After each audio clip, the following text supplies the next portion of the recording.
What's going on, Who Dat Nation? The Golden Gang has questions, and me and my guy Loco Lopez have answers. Today's video is a Saints Now subscriber mailbag, so if you want to be a part of the mailbag, first of all, you got to tune in on our Wednesday live show. Secondly, you also got to help your boy out in winning our sub battle. You got to be subscribed. First part about it is subscriber mailbag. So we're on the race to 50K, and we're trying to take down the Browns report. 45,000, 44,000. They are on our tails, ladies and gentlemen. So help your boy out. Subscribe today, and let's get to 50K before Browns report. For what it's worth, going into draft weekend, they had more subscribers. Thank you. Now let's bait them to 50K. Ethan, first question. What do you think the Saints' ceiling and floor is for the season? Great question, Ethan.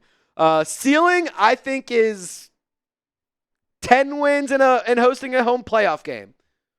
I think that's fair, Lopez. What do you think the ceiling is here?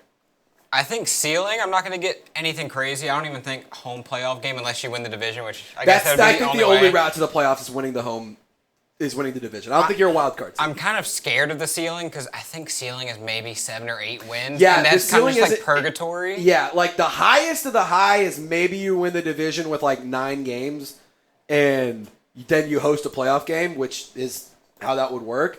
Realistically, though, I think it's like 7, 8 wins. Like I don't expect it to be amazing. I do think it's going to be better than people are anticipating. The roster isn't that bad, to be honest, and the new coaching staff alone added a lot of improvement, in my opinion. So for the ceiling, Lopez, I'm going to go 8 wins. I think that's fair. I can get on board with that, and then I also, if they're going to suck, that's fine. Yeah, let's suck, it's okay but let's have fun. Yeah, like just give me something to root for. Yeah, give me something I can turn my TV on Sundays and be like, I get to watch the Saints. I have to watch the Saints. Let's if you win 6 games, but Alvin Kamara rushes for 1,000 yards, fine. I'm okay. Like if we can get 1,000 yards for Alvin Kamara, I'm happy. But floor, I would say it's pretty low, like 2, 3, 4 wins. Ceiling, I think it is up to 8, maybe even 9 or 10 wins. But we'll have to see, Ethan. Great question. Thank you, brother. All right, next one, Kyron. Should the Saints sign more playmakers this offseason? Yes, I think they should. Mickey Loomis has said that he wants to he knows that there's still needs and that they want to add some free agents still. In terms of players available, the New Orleans Saints missed out on Elijah Moore. The Bills actually ended up signing him. Amari Cooper's available. Keenan Allen is available. J.K. Dobbins, Justin Simmons, Julian Blackman, Asante Samuel I'm definitely very interested in. Kaiser White, Zadarius Smith, Rasul Douglas, also names to keep an eye out for. So, I think that any of those could be options, but the big one for me, Asante Samuel at cornerback, I think would be a really, really good in Brandon Staley's defense, especially due to the familiarity. Jaden, who do you think will win the RB2 spot, Kendre Miller or Devin Neal? I think it will be Devin Neal. What do you think will win that RB2 spot? Jaden, thank you for asking the question. Thank you for asking it and making the question very clear here. Who do I think is going to be the RB2? I do think it'll be Kendre Miller. Hot take, I'm going to say it's going to be Kendre Miller. Because if he can stay healthy and he can keep putting things together and he can learn the playbook, and he can prove to be the player that we all want him to be, then I think he's the RB2. But I think that right now it's RB2 is Kendre Miller. But that can very quickly change, especially if Devin Neal comes correct and comes prepared and stays healthy. Yeah, what do you think? I'm definitely on board with, right now it's Kendre Miller, but I'm not saying your take is super hot. I do see a realistic world where Devin Neal is our number 2 running back week 1. And that's something I would be excited about. Yeah, I could see Devin Neal taking over, but I do think Kendre Miller, for what it's worth, is a good running back when he's healthy. The best ability is availability. And if he can be available, then I think Kendre Miller will be the running back too. If Devin Neal beats him out, though, I'm not going to be surprised. For me, I'm going to say right now, it's Kendre Miller. I need to see a little bit in training camp before I say who's going to be the RB2 right this second. But in this moment, I'm going to say Kendre Miller. Baby Banks.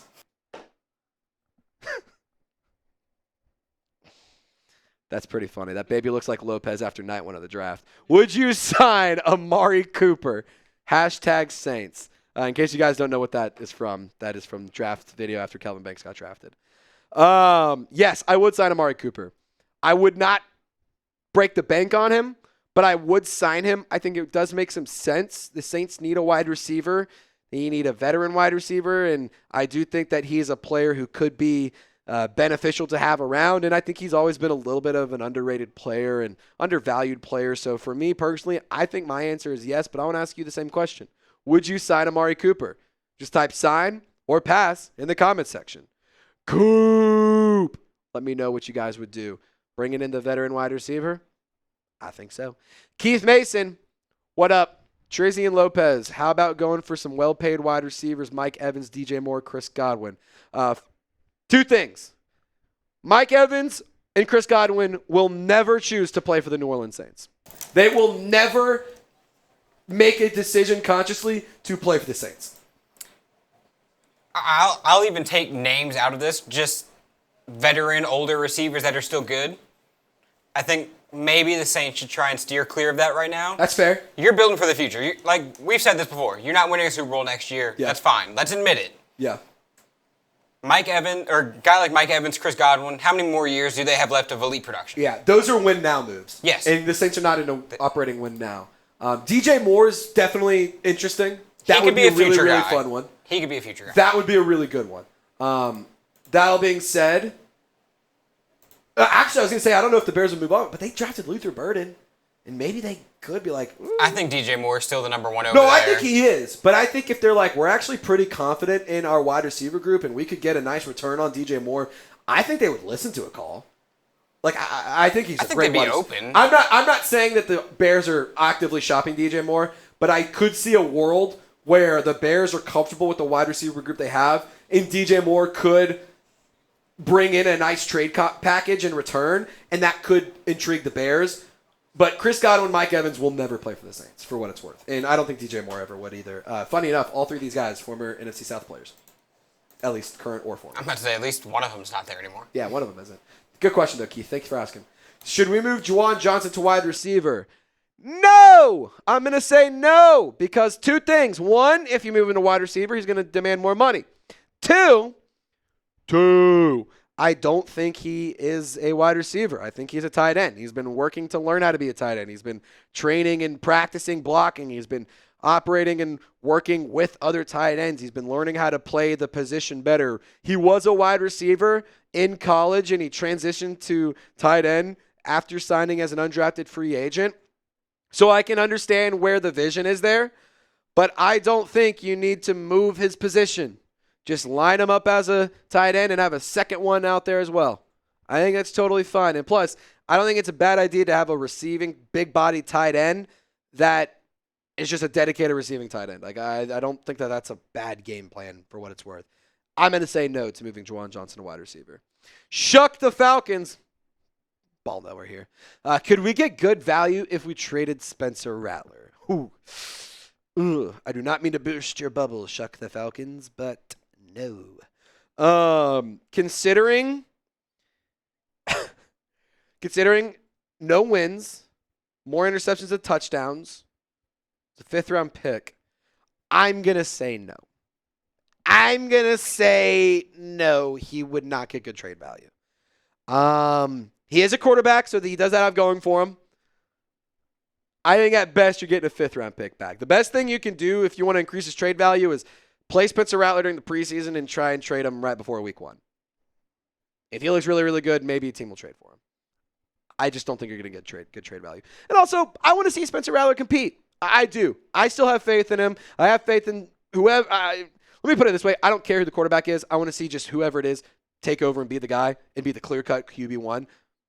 I think Spencer Rattler could do it. I think Tyler Shough could do it. I think whoever the Saints have in the quarterback room has an opportunity to do it. So let's see what happens. But no, I don't think Tyler Shough will have a good, or Spencer Rattler will have good trade compensation whatsoever.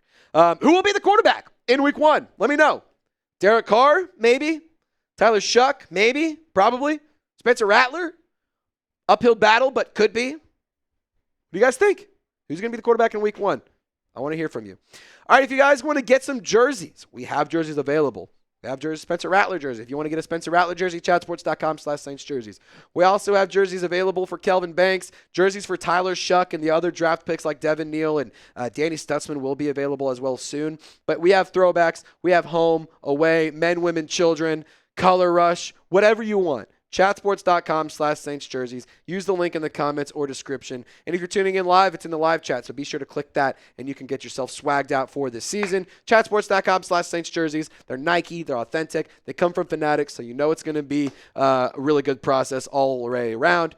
Use the link in the comments or description. Mere comment.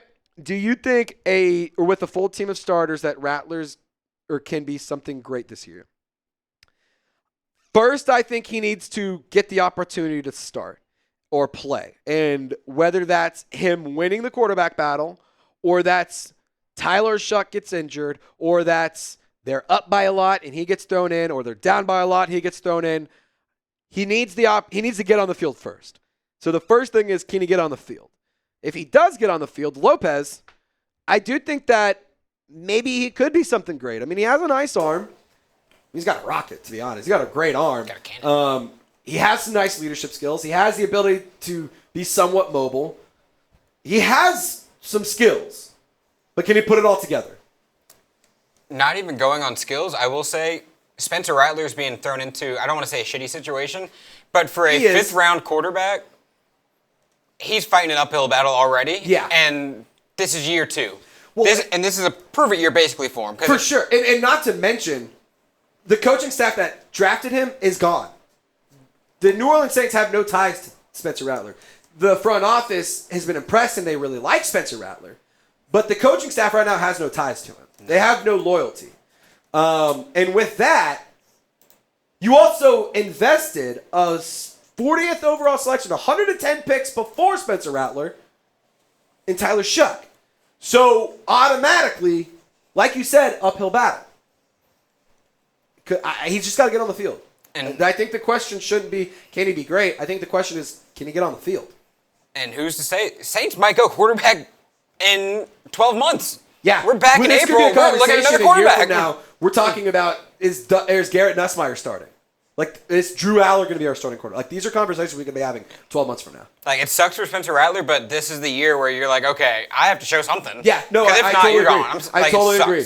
I totally agree. If Spencer Rattler wants to continue to be playing football at a professional level, this is a prove it year for him. I hope he can prove it. I would love for it to work out and him be the Saints quarterback. If it's not, then that's okay. I would also love for Tyler Shough to work out, but only one of them is going to be the starting starting quarterback. So, best of luck. Bring your Dukes. It's going to be a fight. It's going to be a battle.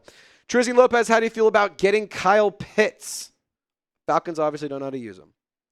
2 things. One, if the Falcons are willing to trade away this, not just the Falcons, if a divisional rival is willing to trade away a player to another divisional rival, usually that's because they don't like him. Usually it's because they don't think it's very good, or because the trade compensation is just too hard to pass down. I'm going to say no, because the Falcons are going to make you pay for it. And although I agree with you, the Falcons don't know how to use him, and I do think he is a good football player, he's just in a shitty situation, like Lopez says, he ain't getting traded to the Saints. Why would they do that? I know we're better than the Falcons. Yeah. Don't get me wrong. Yeah. Would we know how to use Kyle Pitts? It's fair. It's fair. I mean, our situation isn't great. No, it's not. But for what it's worth, Kellen Moore has been known to appeal to the tight end position. He's been known to heavily lean on it and utilize that position in his offenses. So maybe it does make some sense to consider, and maybe it makes some sense to explore. But I'll tell you right now, if the Falcons agree to trade Kyle Pitts to the Saints, that's a red flag. Could not agree more. I was going to say that. My red flags immediately go up. It is not big. I'm not celebrating. I'm immediately like, why would they do that? I'd be happy because he's a good football player, but I would be concerned first. Like Keith makes a good question. The one gorilla. Okay, who wins in a fight? 100 men or one gorilla? The gorilla wins, dude. That gorilla for sure wins. That gorilla is huge. Lopez, mic yourself up. Gorilla or 100 men? That gorilla. The gorilla wins. Okay. No questions asked. I agree. All right, the Saints need to sign Nick Chubb or J.K. Dobbins. That's actually interesting. That's actually an interesting thought there. Nick Chubb, he suffered a really, really bad knee injury a couple years ago. Returned to the Browns last year. Wasn't anything super duper duper special, but he is a player that still could maybe offer you something.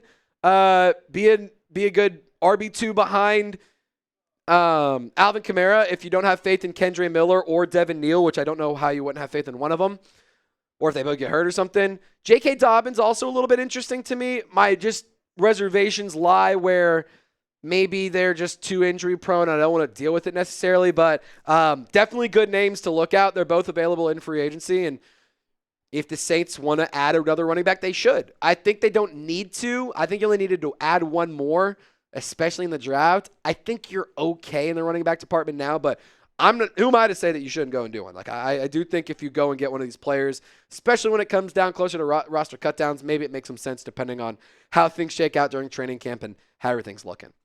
Out fans, thank you so much for tuning in to today's show.